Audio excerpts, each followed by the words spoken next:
En quelques mots, donc Jean-Charles Blink, euh, je suis, euh, je suis business developer pour Hemasphere au point de vue commercial. Donc ça veut dire que sur toute la partie francophone du pays, également le Luxembourg, c'est moi qui suis responsable des ventes, mais également je suis en charge de tous les partenariats qu'on crée sur cette partie francophone du pays et le Luxembourg.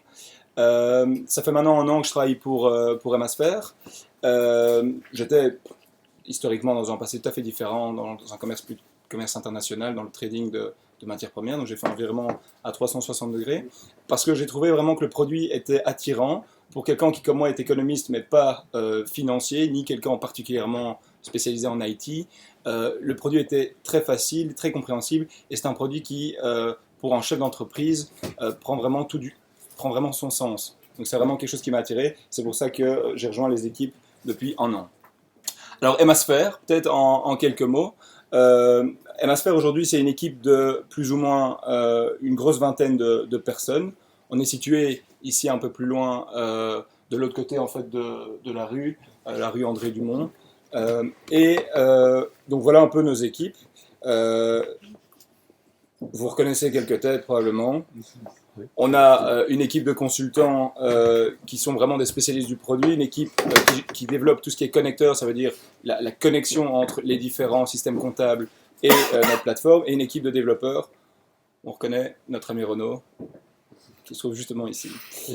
Alors, pour la petite histoire, et j'aime la raconter parce que je pense qu'elle a du sens, Didier et Hugues, qui sont, avec Sébastien, nos fondateurs, se connaissaient dans un passé. Didier avait créé avec un associé une société de gestion de portefeuille. En fait, c'était un software de gestion de portefeuille qui s'appelait Odyssée. Le produit, c'était le triple A. Et cette société, ils la pilotaient depuis le Luxembourg et la Suisse. Ils ont commencé à 6, ils ont terminé à 650 dans 17 pays. Et pourquoi je raconte cette petite histoire? C'est parce que dans les premiers employés engagés par Didier, pardon, Hugues était justement le contrôleur de gestion de cette société. Et donc c'était lui qui vraiment était en charge de mettre à jour tous les Excel. Bon, en tant que chef d'entreprise, je suis certain, surtout dans des PME, que les Excel vous connaissez, vous en mangez, quoi. Trop parfois. Et lui, il était vraiment responsable de ça. Alors quand on est 6, ça va, c'est encore facile. Quand on est 600, ça devient nettement plus compliqué. Et donc, une fois que cette société a été vendue, ben, il a continué à faire ce qu'il faisait de mieux, à savoir du controlling de gestion dans différentes sociétés, mais en tant qu'indépendant. Et il s'est posé la question, donc Hugues s'est vraiment posé la question, est-ce qu'il n'y a pas une manière, aujourd'hui au XXIe siècle, d'automatiser tout le travail que je fais parce que c'est toujours répétitif, c'est toujours reprendre des données qui se trouvent dans la comptabilité, les mettre dans un Excel, faire mes tableaux croisés dynamiques, faire des graphiques, etc., les présenter à un board meeting ou en comité de direction. Et donc là, ils ont rencontré Sébastien, qui lui est venu apporter la pierre à l'édifice. C'est un as de tout ce qui est informatique.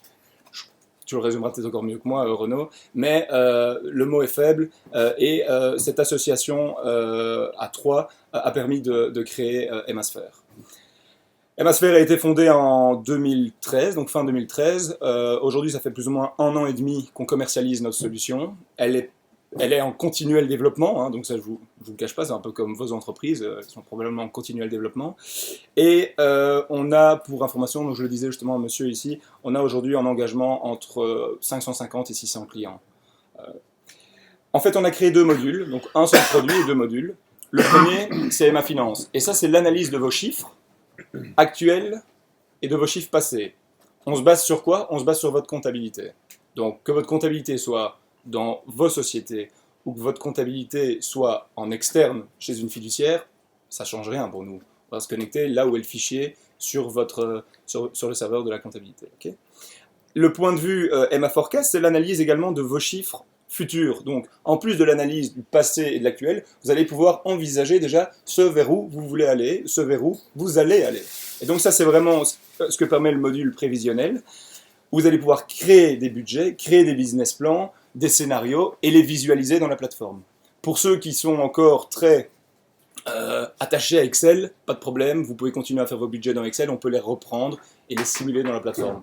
Je vais vraiment passer vraiment à travers la plateforme parce que le but c'est pas de faire aujourd'hui une démo longue et pénible, mais ceux qui sont intéressés à en savoir plus, vous n'hésitez pas à prendre ma carte, mes coordonnées et on se fixe un rendez-vous en particulier pour discuter de votre cas en particulier. Le but c'est de vous montrer un outil de gestion qui peut vous aider, mais de de manière très globale. Alors peut-être un point que j'aime à souligner dans les fonctionnalités générales et qui démarque un peu avec ce que font souvent les éditeurs de logiciels, c'est qu'on est multi-utilisateur.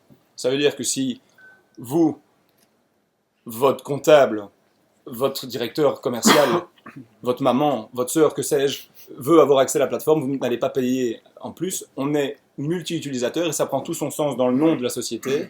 MASPHERE, c'est Enterprise Management Analytics, et c'est la sphère autour de tout ça. On communique, on collabore, il y a beaucoup de sociétés.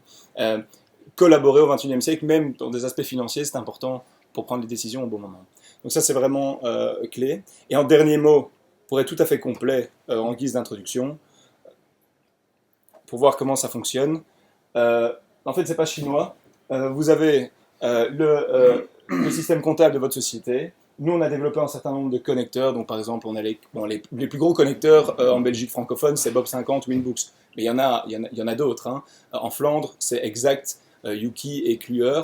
On les a. Et donc, en fait, nous, on permet de reprendre l'ensemble des journaux financiers, vos balances AG, clients, fournisseurs, et on traduit ces données comptables en données de gestion, pour que finalement une personne qui n'est ni comptable ni financier, mais qui est un super entrepreneur et qui fait super bien son job, puisse comprendre les informations et puisse vraiment prendre les bonnes décisions.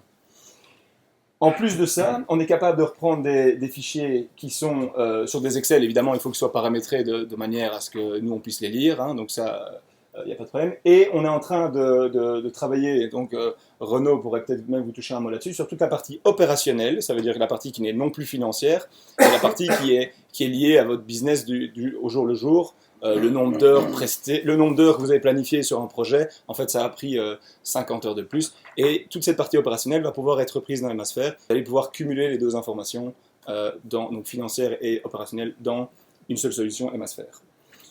Alors voilà, simplement pour vous montrer un peu comment ça fonctionne.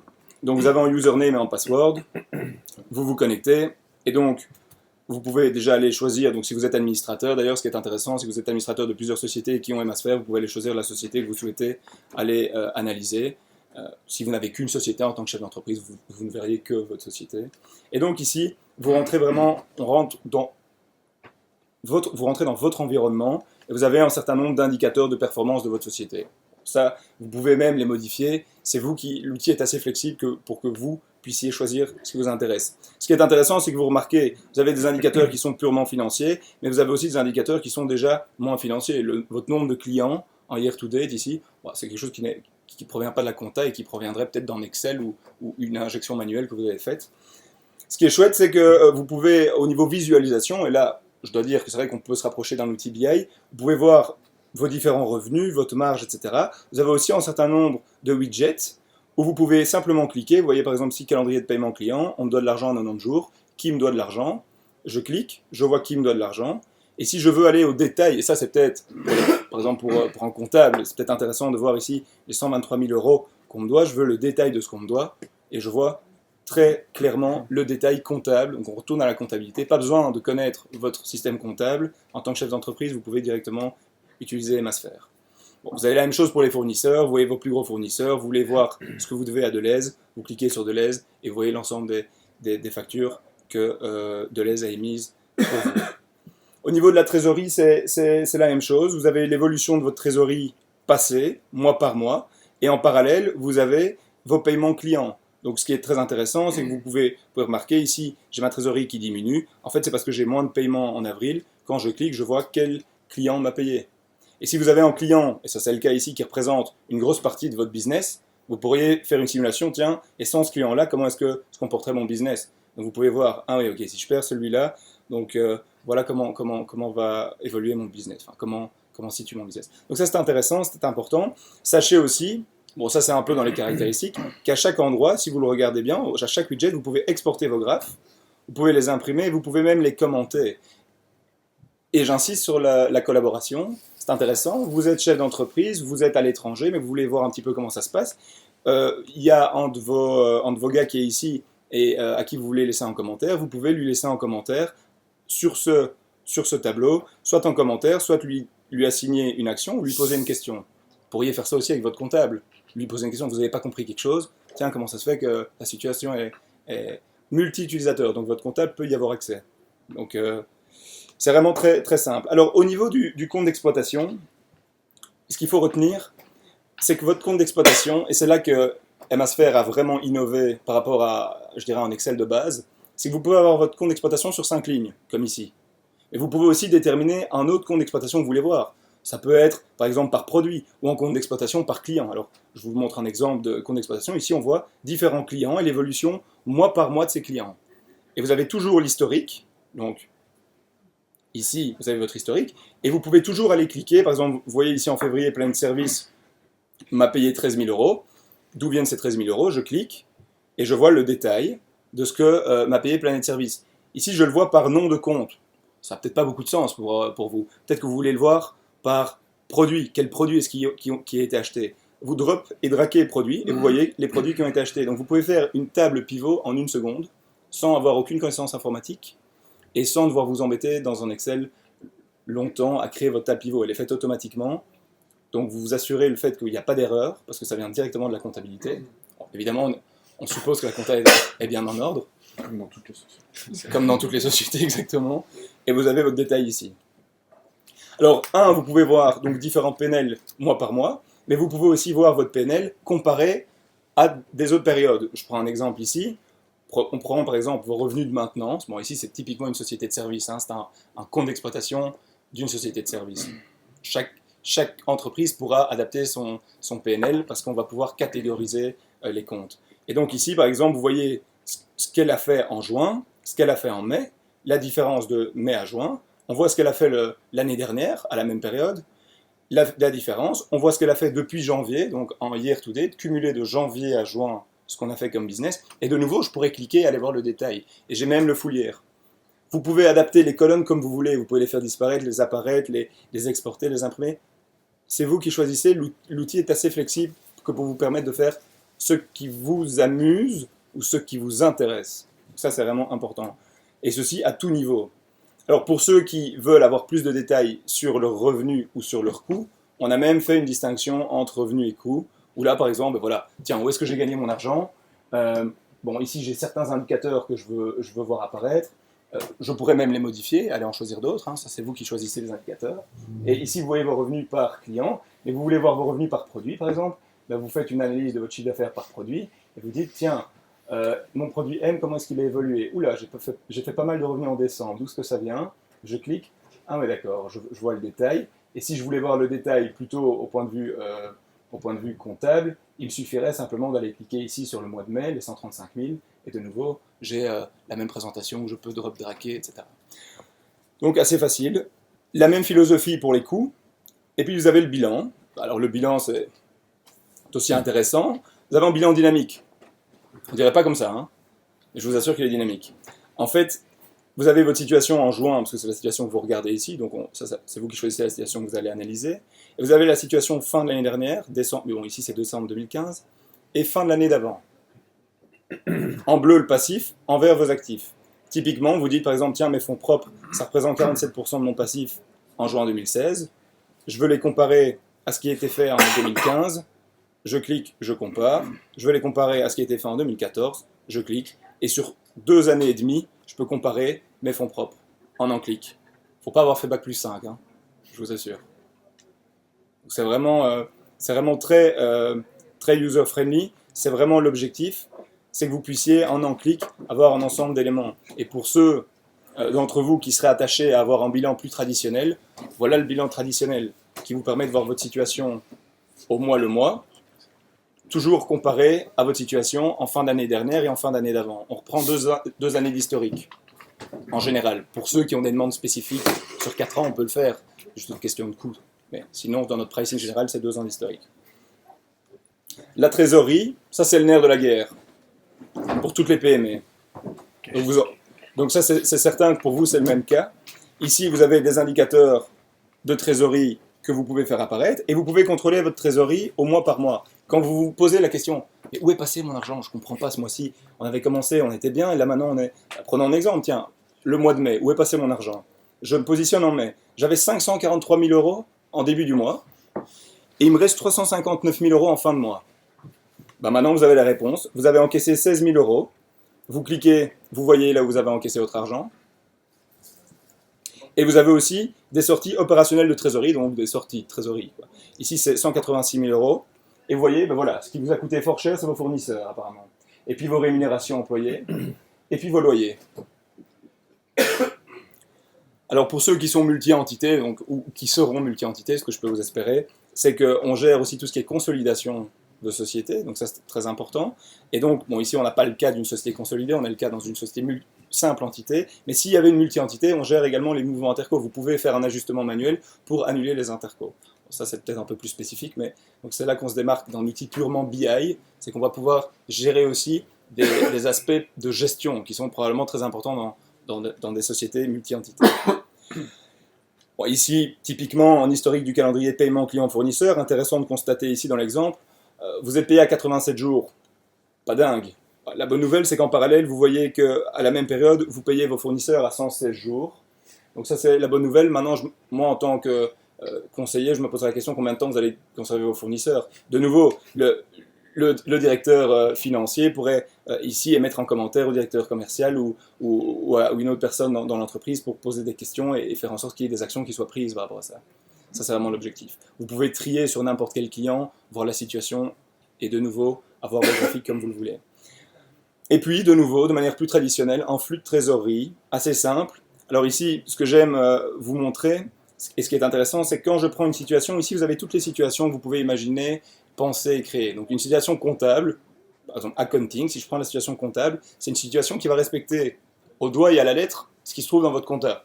Donc là, par exemple, voilà, là, mon exemple respecte au doigt et à la lettre ma compta, et donc je n'ai rien dans le futur, vu que je suis au mois de juin 2016. Juin 2016, ça s'arrête. J'ai mon cash begin, j'ai mes collections clients, j'ai tout ce qui est opérationnel, donc les sorties opérationnelles, le cash flow opérationnel et non opérationnel, et j'ai mon cash end.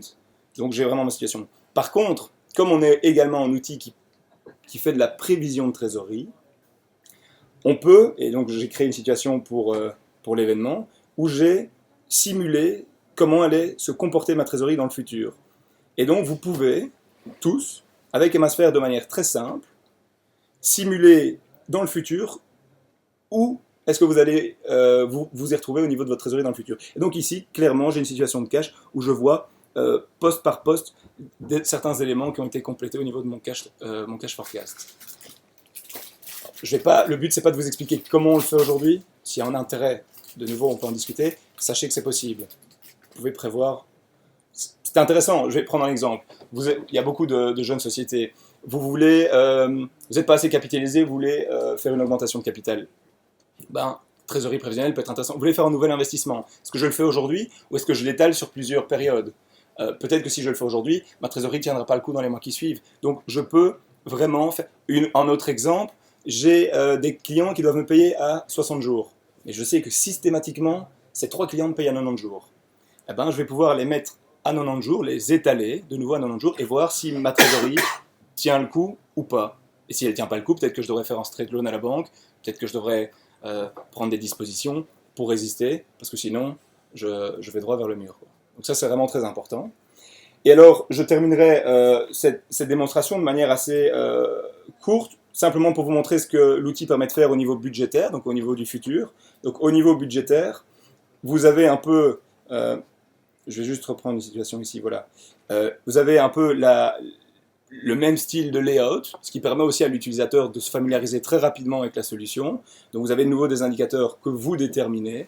Donc tous les indicateurs, vous pouvez les modifier. Je vous montre comment on fait. Vous allez dans dans Configuration, la configuration de vos écrans, et vous pouvez vous-même dire, tiens, je veux enlever un certain élément. Par exemple, je ne veux pas voir mon EBITDA dans ma situation résumée.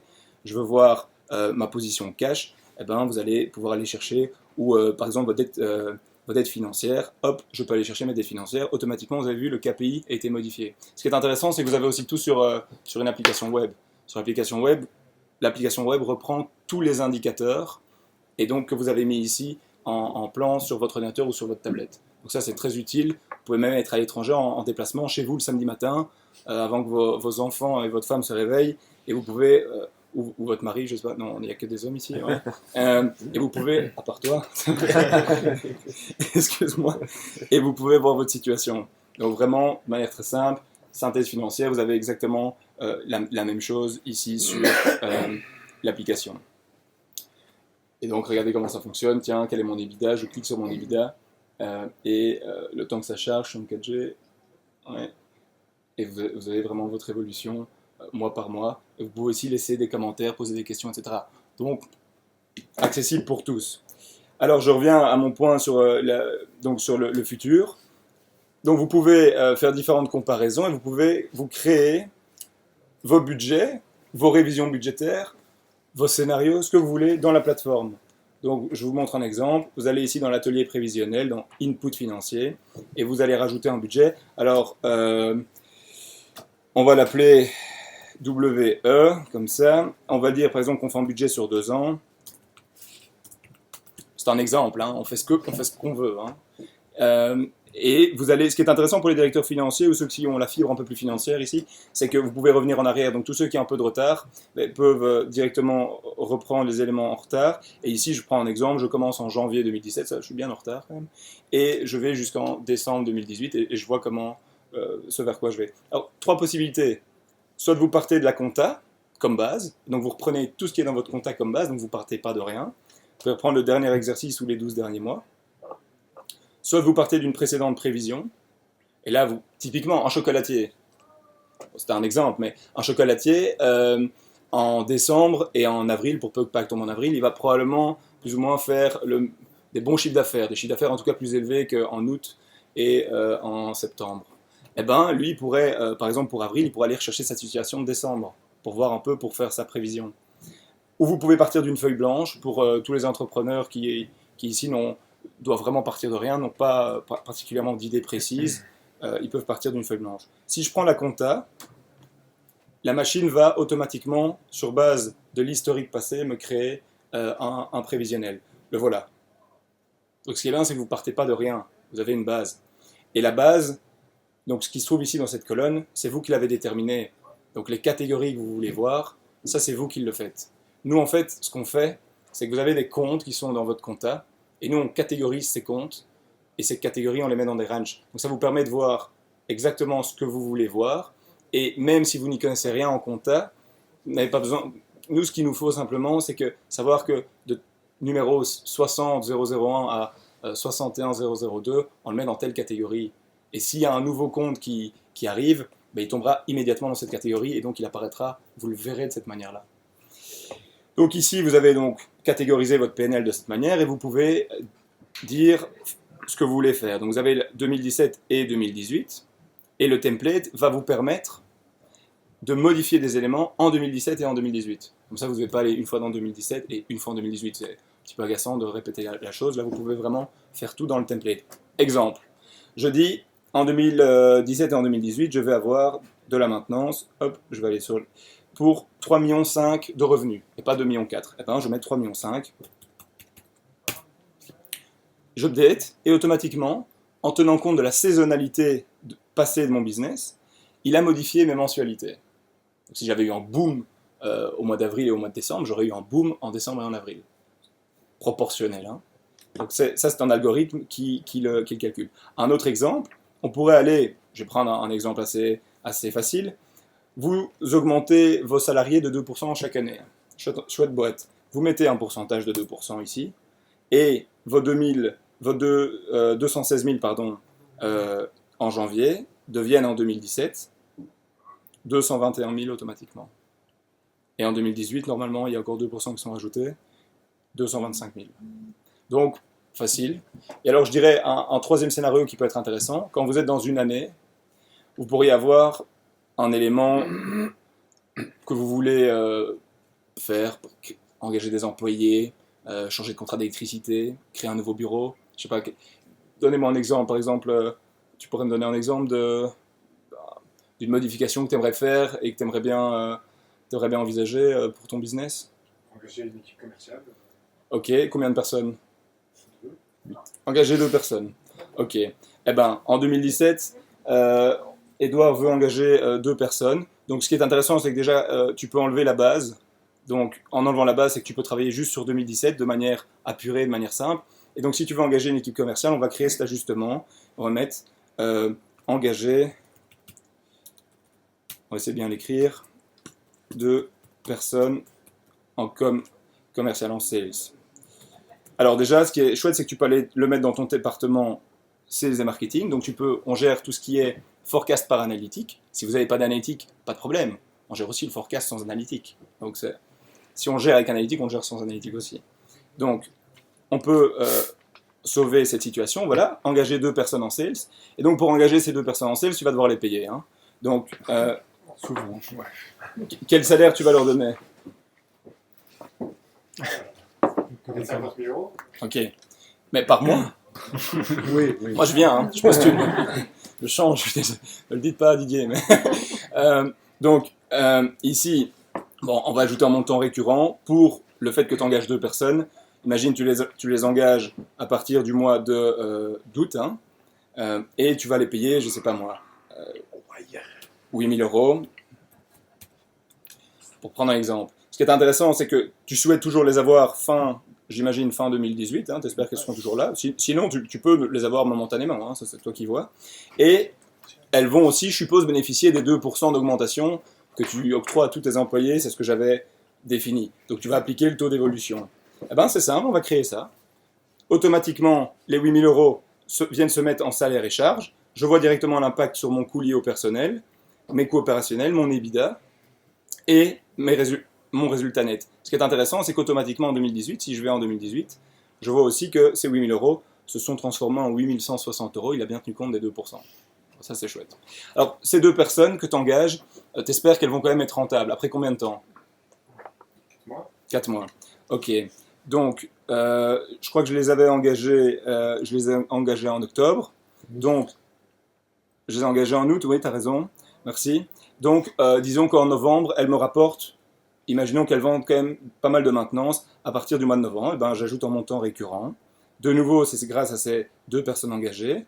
Donc, à partir de novembre, elles commencent à générer 34 000 euros de revenus ensemble. Et j'espère que j'aurai ces 34 000 euros de manière continue, même en 2018. Et je pourrais dire, en 2018, j'aurai une augmentation, peut-être qu'elles vont augmenter de 2%, je pourrais le mettre. Donc, ce que je veux, in fine, ce que je veux vous faire comprendre, en fait, ici, c'est que vous pouvez voir maintenant l'impact de ces 34 000 euros de revenus et de ces charges salariales sur votre EBITDA, sur votre résultat, et vous pouvez, bon, ici, vous voyez que vous êtes déjà en positif, et ce qui est chouette, c'est que vous pouvez rajouter votre base, donc tout ce que vous faites sans ces 2 personnes, et vous pouvez aller regarder, si vous positionnez en décembre 2018, vous faites 636 000 euros de résultat net. Qu'est-ce que vous feriez sans ces 2 personnes? Vous les enlevez. Eh bien, vous feriez 611 000. Est-ce que ça vaut la peine d'engager ces 2 personnes? C'est QFD. Ça vaut la peine, vous allez gagner 25 000 euros. Donc, bon. Alors, il faut imaginer que vous pouvez créer autant d'ajustements que vous voulez. Donc, engager 2 personnes, changement de contrat d'électricité, on ouvre un bureau à Paris, on achète du mobilier, on l'achète pas. Enfin, faites ce que vous voulez. Vous pouvez vous amuser et dire je prends ça, je fais ci et pas ça. Et vous pouvez vraiment voir, faire des scénarios et simuler dans la démo. Ce qui est intéressant, c'est que vous pouvez directement le simuler. Bon, là, quand on n'a quasiment rien fait, on ne va pas le faire, mais vous pourriez simuler la prévision et simplement en retournant sur la partie prévision, vos graphes, vos indicateurs seraient automatiquement transformés avec votre nouvelle prévision. Et ce qui est chouette, c'est que vous auriez de nouveau un compte d'exploitation, mais cette fois-ci qui tiendrait compte des éléments de votre budget, où vous auriez, voilà ce que vous faites aujourd'hui en maintenance, voilà votre dernière révision budgétaire, votre dernier forecast, voilà ce que vous faites depuis janvier en year to date. Votre budget était à 1 164 000, vous n'êtes pas trop loin, et si vous cliquez dessus, et que vous allez voir le détail, si on avait vraiment simulé la chose, en description, on verrait bien, on a engagé 3 personnes. Donc vous auriez le détail de votre propre scénario. Voilà, alors, je crois que j'en resterai là pour essayer de respecter un peu le timing. Ça, c'est ce que permet, de manière très rapide et grossière, notre solution. On est en phase de permettre également une reprise d'éléments opérationnels. Donc aujourd'hui, vous avez vu beaucoup de financiers. Si je reviens dans 3 mois, vous verrez beaucoup d'opérationnels aussi.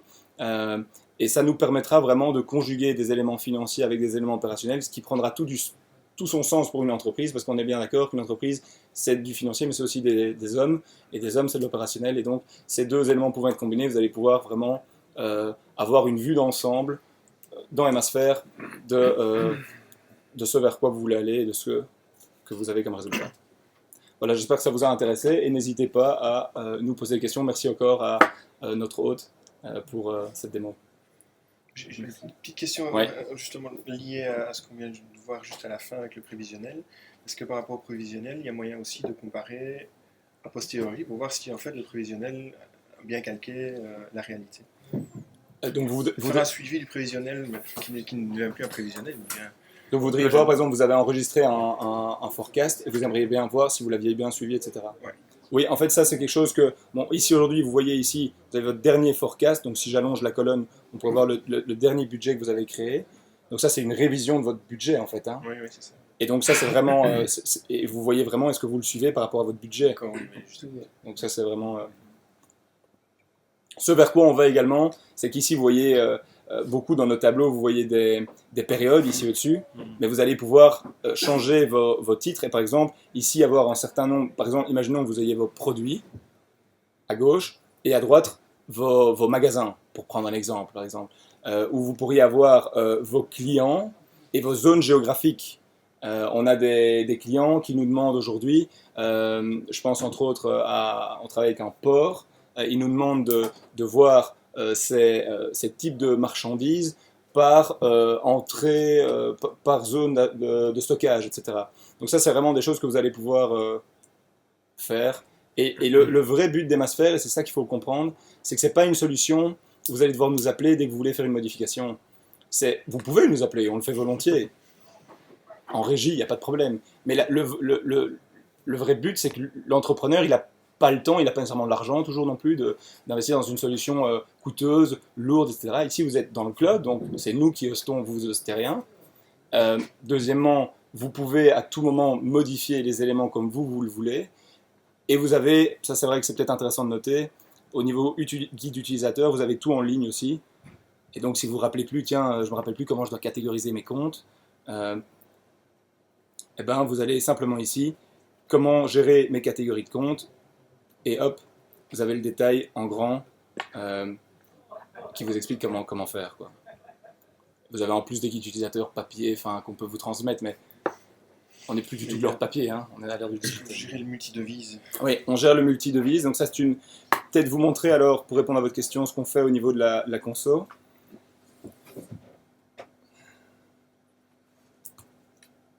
Donc je vais aller juste dans un environnement où j'ai de la conso. Hein. Typiquement ici, c'est un exemple intéressant. Donc vous avez votre société consolidée, vous avez votre société belge, votre société suisse. Vous voulez voir comment évolue votre société suisse, vous cliquez sur la Suisse. Les indicateurs se recalculent, les graphes se recalculent automatiquement. Le directeur suisse, qui est peut-être plus familier avec les francs suisses, il peut tout voir en francs suisses. C'est une devise de reporting, hein, on est bien d'accord. Ça veut dire que votre euro vaut autant de francs suisses à telle période. C'est vous qui le déterminez. Et donc c'est intéressant, vous pouvez le voir. Ce qui est aussi chouette au niveau de la consolidation, c'est que si vous allez ici sur l'aspect conso, vous allez par exemple, reprenons l'analyse de vos revenus. Vous allez voir le détail de vos revenus. Oula, j'ai voulu imprimer un peu trop vite. Donc, je retourne ici. Hop. Je veux voir le détail de mes revenus. Et je veux les voir par entité. Eh ben, le tenant, en fait, c'est les sociétés. Hein. Donc, vous prenez tenant et voyez votre société belge avec toutes les fluctuations qu'il peut y avoir au niveau de la société belge et la société suisse avec tous les aspects de revenus de la société suisse. Donc, vous avez sur une même page, par société, vos revenus. Alors évidemment, si vous avez 45 sociétés, parce que j'ai des prospects et clients qui ont beaucoup de sociétés, ils n'ouvrent pas tout en une fois, hein, donc ils ouvrent petit à petit, parce que sinon ça devient de nouveau illisible. Le but, c'est de rester lisible. Donc nous, c'est vous qui augmentez, c'est vous qui allez dans l'aspect très global, en aspect très résumé, si vous le souhaitez. C'est vraiment l'idée. Vous disiez que la devise euro était une devise de reporting. Non, la devise franc-suisse était une devise de reporting, parce que la compta en elle-même peut être en franc-suisse. La compta pourrait être en franc suisse, ouais. Mais alors, nous vraiment, ce qu'on fait, c'est que au niveau de devise, ce que je dis, c'est qu'on détermine, si la compta est en franc suisse, on va reprendre la compta en franc suisse, et alors on va ajuster les éléments au niveau de en fait, ce qu'on crée, c'est qu'on a différentes entités, et on va créer une entité de consolidation qui ne doit même pas exister, en fait. Si elle existe, tant mieux, mais si elle n'existe pas, on peut directement la créer et consolider. Mais nous, on va consolider dans la devise qui est souhaitée. Aujourd'hui, on a beaucoup le cas de clients qui souhaitent être en euros. la majeure partie de nos clients parce que sont en Belgique, au Luxembourg et en France. Donc, Oui, on pourrait être en euros, mais enfin, c'est parce que le cas, nous on avait le cas, c'était une société à Londres. ouais. Donc là, tout était fait en livres.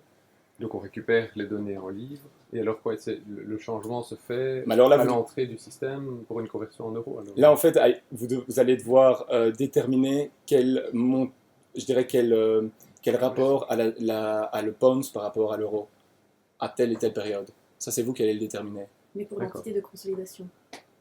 Pour l'entité de C'est consolidation. ça, oui. Sinon, vous pouvez le voir en pound, tel quel que ce soit de votre comptabilité D'accord, pour c'est ça. l'entité londonienne.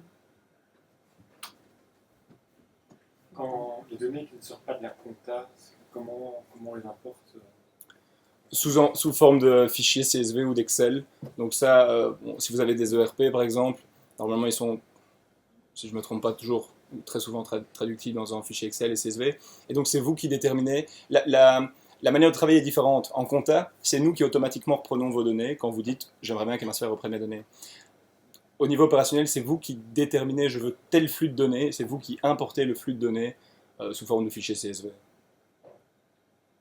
Et alors avec des données, enfin voilà, le nombre de projets clôturés par exemple, enfin on peut inventer n'importe quel type de données. Tout ce que vous voulez tout ce que vous voulez. Donc Les heures passées sur un projet. les heures passées sur un projet, j'ai des entreprises qui sont dans la construction, le nombre de chantiers, le nombre d'ouvriers sur tel chantier, et puis finalement ça a changé, c'est modifié, tout ça est modifié dans un ERP, l'ERP est traduisible, je vais y arriver, en Excel, et on importe ce flux-là dans Emasphère.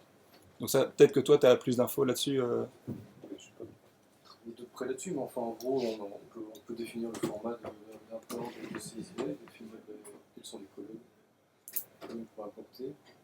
Ensuite à partir de là, tout ça est injecté via des mécanismes d'injection qui se trouvent sur Amazon qui sont injectés dans le DB.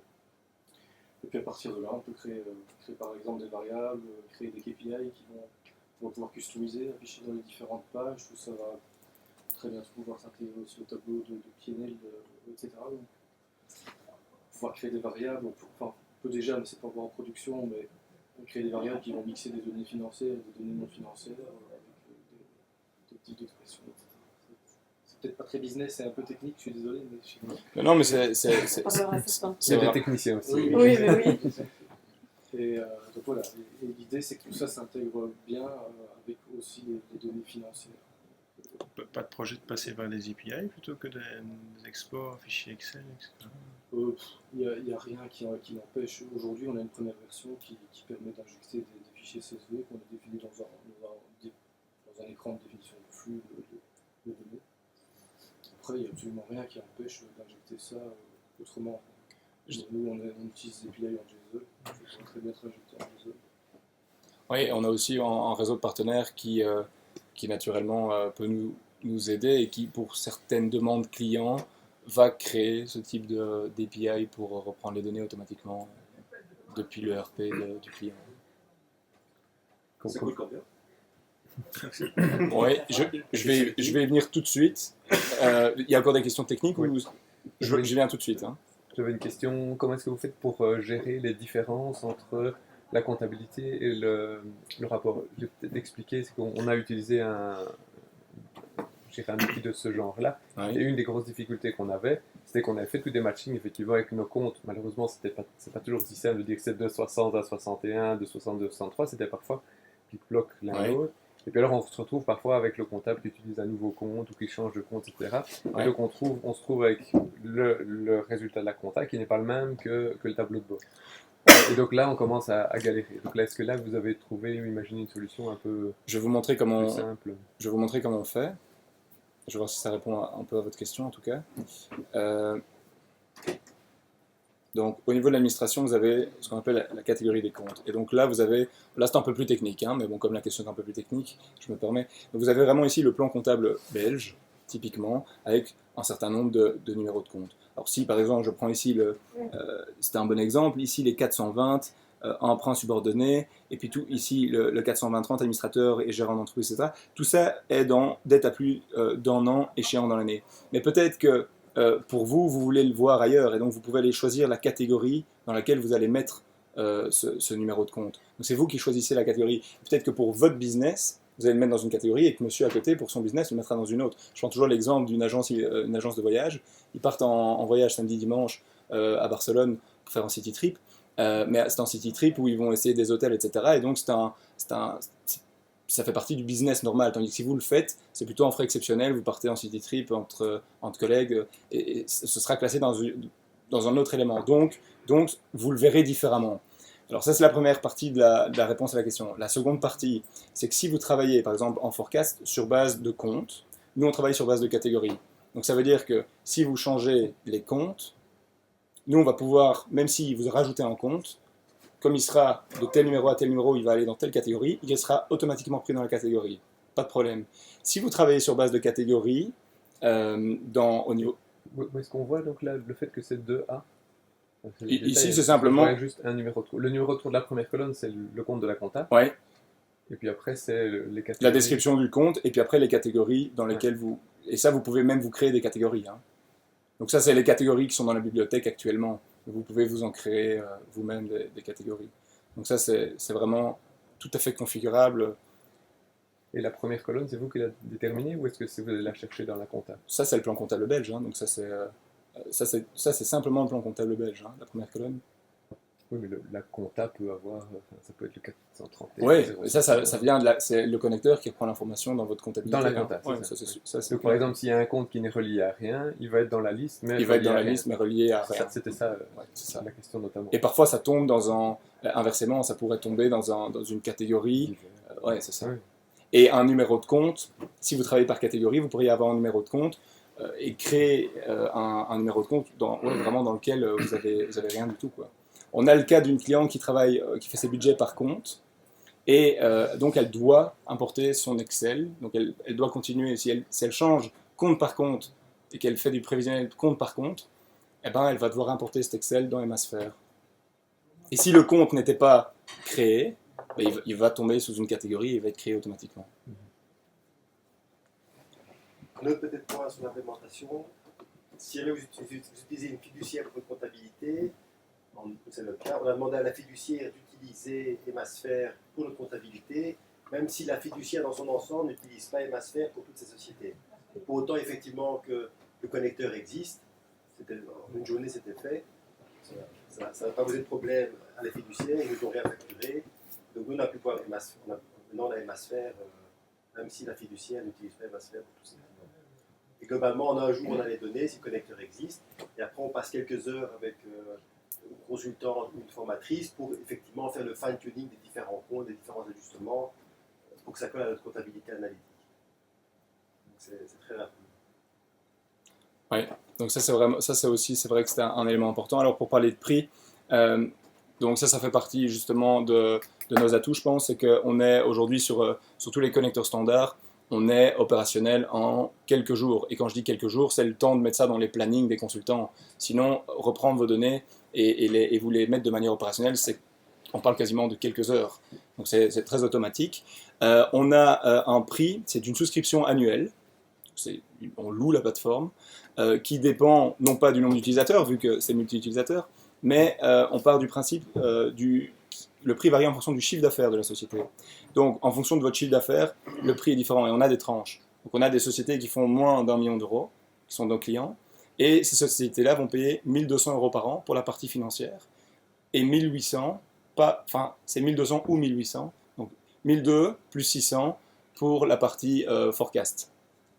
Pour les sociétés qui font entre 1 et 5 millions, elles paieront 2 400 pour la partie financière par an, full utilisateur, et 3 600 pour la partie forecast.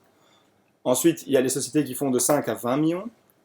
Là, le prix, c'est 3 600 pour la partie financière et 5 400 pour la partie financière et forecast.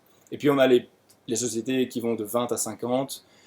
Et là, le prix est de 5 400 pour la partie financière et 7 200 pour la partie financière et forecast. Au-dessus de 50 millions d'euros, on a des clients, mais on a ce qu'on appelle une special bid. Donc on fait une offre particulière. Pourquoi ? La question est assez souvent posée, mais c'est simple. Aujourd'hui, on a par exemple des traders qui font 150 millions d'euros. Mais le problème, c'est que leur marge est de 0,3%. Donc, le chiffre d'affaires, ça n'a pas beaucoup de sens d'aller les facturer sur le... Donc, on trouve un moyen, en fonction du business. Alors, ça peut être le nombre de personnes dans l'entreprise, ça peut être le nombre d'utilisateurs, ou ça peut être l'évolution en fonction... ça peut être sur la marge brute aussi. Donc, on trouve vraiment un peu des parades. Mais en règle générale, on doit dire que ce pricing sur le chiffre d'affaires auquel on tient, c'est un pricing qui marche assez bien. En société. Voilà, et alors la mise en place des mass-faire, donc c'est 1000 euros au niveau financier et 1500 euros au niveau forecast, donc 1000 ou 1500, donc c'est de nouveau, ça c'est bon marché, on connecte, donc on fait en sorte que le connecteur soit connecté à votre système comptable, comme le disait Frédéric, pour pouvoir reprendre l'ensemble des données, que ce soit chez vous, si votre compte est en interne, ou chez votre fiduciaire. On prend 2 ans d'historique, on teste, on valide, ce serait quand même dommage que le bilan ne soit pas juste. Donc on fait ce travail-là. Et ensuite, sur base d'un PNL standard, vous êtes parti, et alors on détermine avec vous, tiens, vous voulez un PNL plus configuré, donc tout ce qui est catégorisation, là vous avez l'aide dans consultant lors de la formation, qui vous explique comment catégoriser votre PNL. C'est une demi-journée de formation sur la partie financière et une autre demi-journée sur la partie forecast. Bon, de nouveau assez léger, une journée au total. Et si vous avez des demandes plus spécifiques, vous dites, moi je veux un PNL par-ci, par-ça, par produit, par employé, par associé, alors là peut-être qu'il est possible qu'on doive facturer en régie 1 ou 2 jours de travail supplémentaires. Aujourd'hui, je crois que le maximum qu'on a fait, je crois que c'est 4 jours de travail en plus pour un gros bureau d'ingénieur. Donc c'est pas la mer à boire. Voilà. Vers un autre point. Pourquoi c'est que ça a l'intérêt à partir du moment où on fait au moins un encodage comptable en mensuel, en trimestriel, ça... Bah, en fait, il y a les deux cas, parce que c'est vrai que je ne vous ai pas montré, il y a les situations trimestrielles qu'on peut voir, hein, même dans le PNL. Clairement, j'encourage, et j'encouragerais, et on encourage chez Massfer, les gens à aller vers le mensuel, parce que quand vous avez votre situation tous les 3 mois, mais qu'est-ce qui peut se passer en 3 mois? Enfin, c'est vous qui êtes chef d'entreprise, donc qui devez savoir que la situation peut vraiment vite évoluer. Ça, clairement, on l'encourage. Maintenant, vous pouvez toujours passer, c'est vrai que je ne l'ai pas montré, par des ajustements manuels. Donc j'ai des clients qui sont en trimestriel et qui passent des ajustements manuels dans la plateforme, qui disent par exemple, tiens, j'ai reçu telle facture, j'aurai ma contact dans 1 mois et demi, je peux déjà la rentrer dans les mass-faire et voir ce que ça donne et faire mon prévisionnel. Mais alors, vous faites un peu le travail du comptable, quoi. Une remarque par rapport à ça, c'est que parfois il y a des fiduciaires qui bloquent, qui ralentissent l'implémentation parce que ça permet aux clients de voir où ils en sont dans la comptabilité. Il y a des fiduciaires qui sont souvent en retard, tous les 3 mois ou quoi. Ils n'ont pas envie de donner le pouvoir aux clients de voir s'ils sont en ordre ou pas. On voit clairement, par exemple, entre la Flandre et la Wallonie, où en Flandre, ils ont compris que c'est l'avenir. La fiduciaire doit se réinventer aujourd'hui parce que si le pas de service, elle est morte. Et la Wallonie, il y a pas mal qui freinent. Non, c'est notre popote interne, ça n'intéresse pas le client de savoir où j'en suis. Donc, c'est possible que votre fiduciaire dise non, c'est pas possible d'implémenter. Donc, si effectivement vous avez un nom, à la rigueur, testez avec la sphère, bien demander les questions qu'il faut poser, parce que c'est peut-être un faux nom. Oui, ça c'est vrai. En effet. Voilà. Merci beaucoup. Merci à vous. Merci. Merci à vous. Si vous avez d'autres questions, n'hésitez pas. Ça peut être via le site ou par mail. Non, Moi, je voudrais bien voir la partie communication, les questions. Comment est-ce que les questions, donc les commentaires, par exemple, je pose une question au comptable, est-ce qu'il a quoi, il a un dashboard Ah ouais. où on voit ses questions, il peut y Vous voulez voir la partie collaboration? Je me dis, Ouais. je ne vais pas les toucher. Comment ça fonctionne au niveau de laisser un commentaire, etc. Ah, juste, attendez. Bah, regardez, c'est simple, hein. Je vais m'en mettre un à moi. Donc imaginons que je vais ici. Je vais dans un autre. L'interface est disponible en plusieurs langues? Oui, Oui. ah ouais. Néerlandais, anglais, français pour le moment, mais on n'a aucun problème à le mettre en espagnol ou en portugais le jour où on doit le faire. Donc ce que vous me demandez, donc ici par exemple je vais mettre un commentaire sur le calendrier de paiement ici. Donc ici je vais par exemple assigner une action, rappeler axe, là je peux mettre un contenu, mince. Et là je vais me l'assigner. On peut l'assigner aux personnes qui ont accès. Donc automatiquement je le sauvegarde, ici il est déjà là. Il est normalement, ici au niveau de la collaboration, j'ai l'ensemble des commentaires donc il est aussi ici présent. Et normalement, Il est accessible sur l'app. il est aussi dans mes mails. On va envoyer un petit reminder, on dit attention, il y a eu un nouveau. Bon, parfois, ça met un... Ah voilà, ici. A new action has been assigned to you. The direction would like to inform that your new action as message is assigned to you is rappeler axe, etc. Et je peux me connecter à la plateforme. En me connectant à la plateforme, en fait, je tombe exactement sur le graphe directement en cliquant ici. Tac, je vois mon graphe et je vois directement de quoi il s'agit. Et quand c'est fait, quand l'action est terminée, il y a pour l'instant. Donc, au niveau aussi, quand l'action est terminée, normalement, ici par exemple, donc j'ai un petit 1 parce que j'ai pas été voir le commentaire. Simplement, le 1 s'annule et donc c'est vu. C'est un peu comme les mails en fait. Ça passe de gras à normal. Mais maintenant, au niveau collaboration, je crois qu'il y a encore énormément d'idées qui sont dans le pipe, entre autres un système d'alerte qu'on va mettre en place d'ici la fin de l'année et qui permettra en fait de vous créer vos propres alertes. Par exemple, la trésorerie, ça peut être utile de se mettre une alerte à un certain niveau. Mais c'est vous qui vous mettez de nouveau vos propres alertes. Pour pas que vous ayez des alertes intempestives. Oui, ici des statuts, par exemple, c'est intéressant. Là, je l'ai traité, comme ça disparaît de ma liste. Ouais, Quand tu te réveilles le matin. Exact. Le budget, c'est vraiment pratique. On prend l'année précédente, on fait un drag, on récupère le chiffre de l'année précédente, et on change quelques paramètres, des salaires, chiffre d'affaires, etc. Déjà en 1 heure, on a déjà fait un budget, parce qu'en plus, on sait que les budgets, ça change tout le temps, ça change tout le temps. Donc, c'est vrai qu'on gagne vraiment beaucoup de temps. Et puis, ça permet aussi, comme c'est une plateforme, d'avoir plusieurs personnes qui interagissent sur un même budget et pas faire envoyer par email à 4-5 personnes des fichiers Excel qu'il faut revoir, qu'on récupère, gagner du temps. Quelle interface c'est sympa, les animations, des graphiques, c'est une délicate attention pour les utilisateurs. Oui.